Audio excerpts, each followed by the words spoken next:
اور جناب عباس کے وجود سے الگ ہونے والے بازو انہوں نے لا کے حضرت عباس کے وجود کے ساتھ بھی رکھے۔ انہوں نے یہ سارا منظر دیکھا، لیکن جب حسین ابن علی اپنی دفعہ گھوڑے پہ سوار ہوئے تو لگتا یہ تھا کہ ان سے زیادہ بہادر کوئی نہیں۔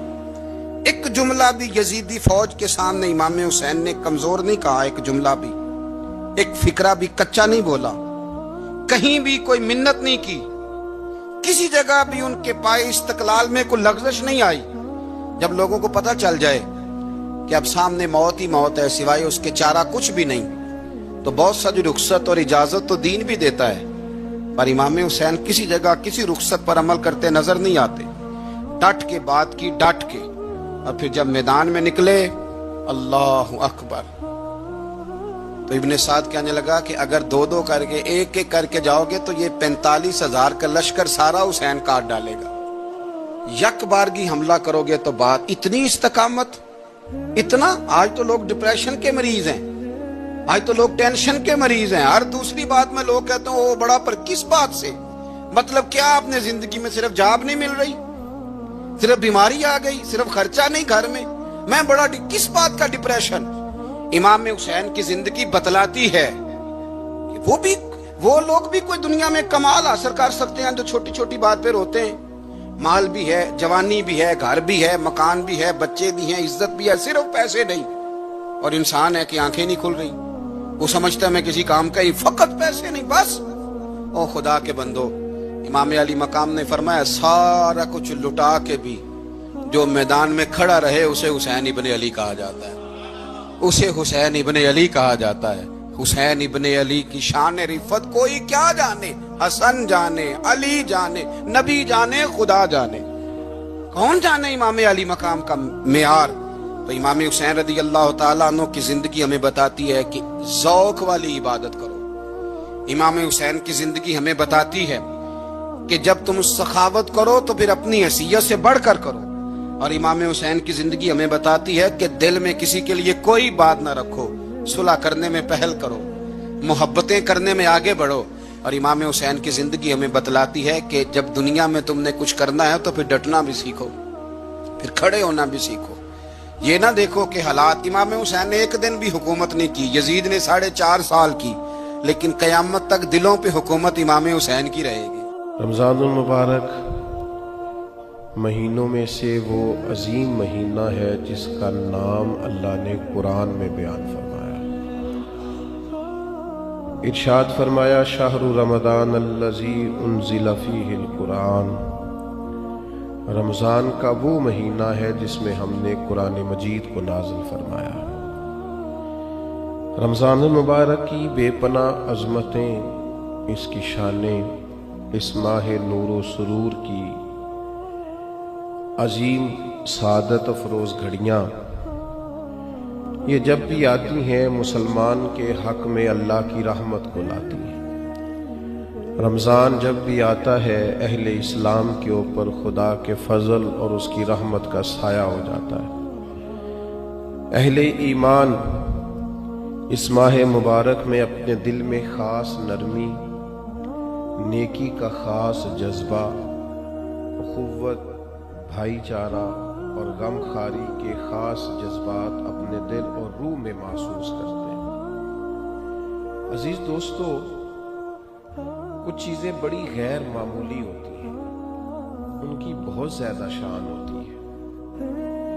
کئی بار بھی ان باتوں کو سنیں اور 1000 بات بھی ان باتوں کو پڑھیں، 20 لوگوں کے مختلف انداز گفتگو سے بھی ان باتوں کو سنیں تو پھر بھی وہ شانیں ایسے لگتا ہے کہ نامکمل ہی رہ گئے۔